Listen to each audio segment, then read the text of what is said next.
Hey guys, so I wanted to give you a garden tour. This is where we're gonna start. This is my green stalk up here on my patio. I keep this up here with my herbs that I use the most. So it has some variegated lemon thyme. And part of it has dried, so I will go ahead and cut these pieces, take them into the kitchen, and I will save that for future use.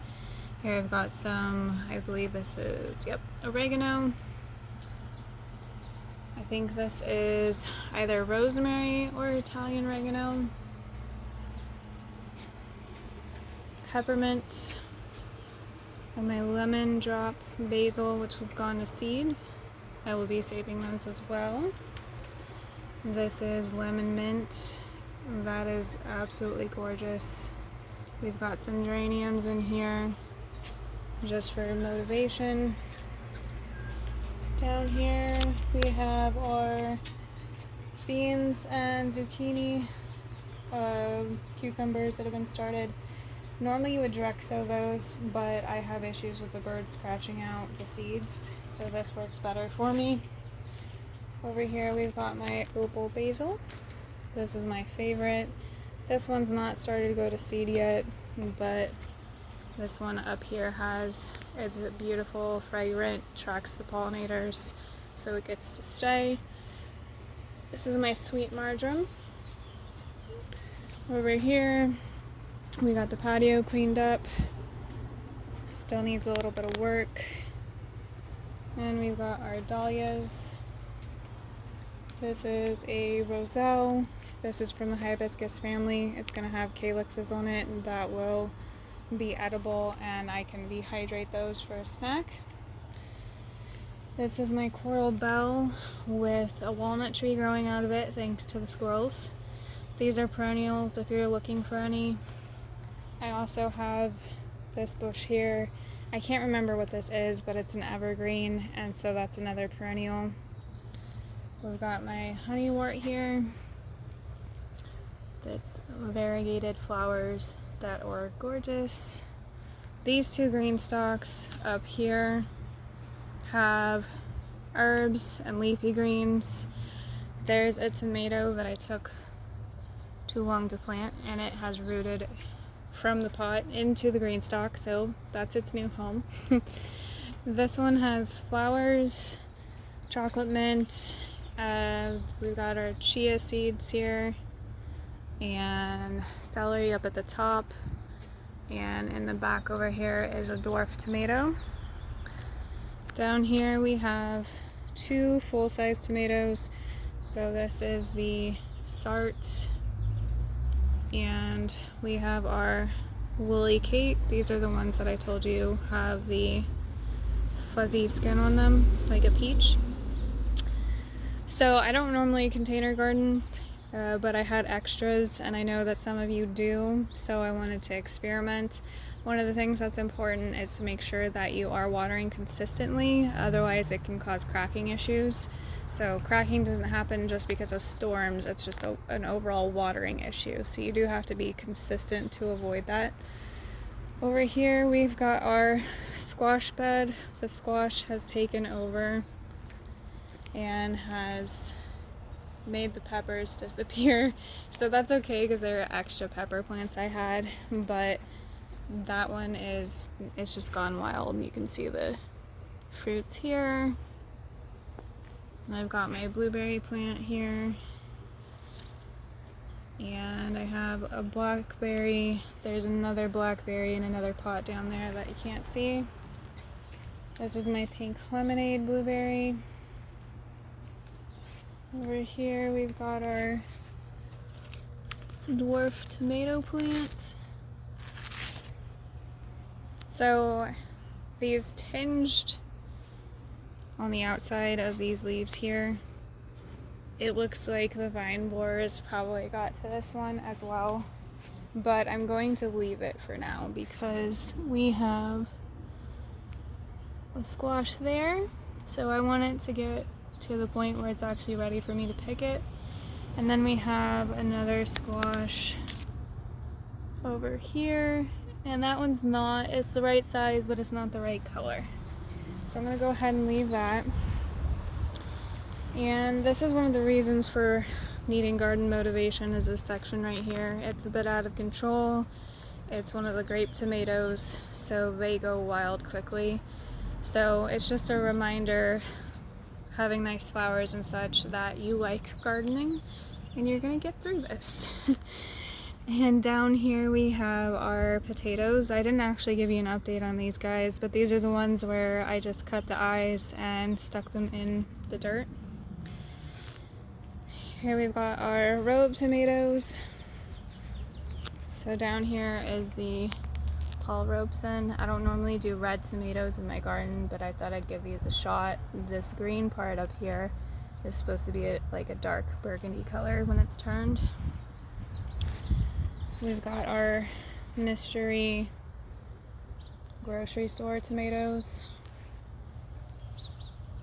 motivational zinnias. These are the Sart Royce. These are my favorite. This is interesting because I think this may have been one from seeds I saved last year, and this is what happened. They must have crossed with the gold medals because they're not supposed to be this size and they're not supposed to be as yellow as they are, which doesn't really convey in the video. But that's fun to see things cross and get something new. So here's the size that they are supposed to be. They are about 1 pound fruits typically. Here's one that I missed. I was trying to pick up stuff before the rain last night so stuff wouldn't split. These aren't very prone to splitting, thankfully, so I don't feel any splits on this one. I'm gonna leave it to dry out because if I picked it now, it would be a watery tomato and wouldn't taste very good. We've got my trap crop, which is the amaranth. So, as you can see over here, it's getting eaten by the bugs, but my plants that are right next to it are not. So my celery is looking good. My tomatillos look good. Over here we've got a moon and stars watermelon. You can see there's a little baby there. Down here is a Santa Claus melon. I've got my cucumbers. These were the, or not cucumbers, zucchini, the round zucchini. I think these are petering out. They've gone a long way, so they're gonna get yanked out. Something new will go in its place. And then over here we've got our Aunt Molly's ground cherries. These are a cousin of the tomatillo. You can see that husk down there, that's a bit yellow. That will fall off. That's the name, the ground cherries. It's when you know they're ready. They are just a sweet little garden snack. We've got some volunteer tomatoes. Here are our sour gherkins. They're like a mini cucumber. So this is where my cucumbers were, but the vine borers took them out. And this is what that looks like when that happens. The plant just kind of gives up and shrivels. So that cucumber is not going to make it. I'll be pulling those out. Same for this one here. This was the lemon cucumbers. We did go ahead and pick the ones that were on here yesterday. On this side we've got nasturtiums. They are bug repellents, but they are also gorgeous. So down these two rows here we have peppers, mostly hot peppers on this side, sweet peppers on this side. We have some that needed to be staked that fell over during the storm. As you can see, I lost this one here.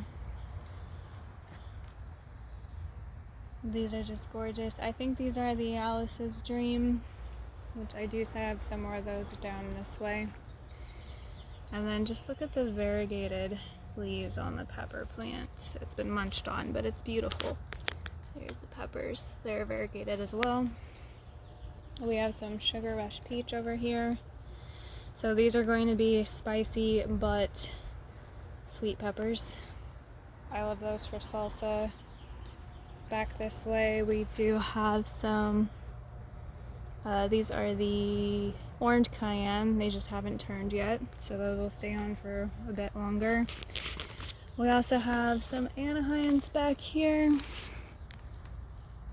So that is, let's see, there we go, right there. Look back here, see those big tomatoes down there. Some more of the mystery purples. We have our mushroom peppers. These are supposed to be spicy. I also believe they're supposed to be yellow, so we'll wait for those. Back here we have a big rainbow. That's a slicer tomato. This is our dinosaur kale.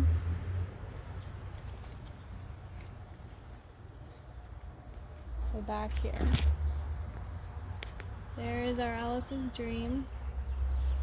And over here we have our strawberry. This is the black strawberry tomatoes. I don't know what the colors convey on the screen, but they're like a pinkish, purplish, fuchsia color with the green mixed in there. This is zucchini. This was an extra that I intended to sell, so it's just a plain Jane Black Beauty zucchini that you could get from the grocery store. Over here you can see that the vine borers got to my cucumbers. So these are the little potato cucumbers. Interesting little guys. We've got some extra pepper plants, some extra tomatoes. These tomatoes here are also not sown directly in this bed. They are in a pot that has rooted into the bed because I did not get around to planting them. We have my geraniums down here. Some more coral bells. Back here we have some chia seeds. There's some ashwagandha. There is snapdragons, more tomatoes, and 2 rose bushes. I think only one is going to make it, but one is blooming back there. And that pretty much concludes my garden. So here's the whole view. If you have any questions about anything in my garden setup, just drop a comment and I will do my best to answer.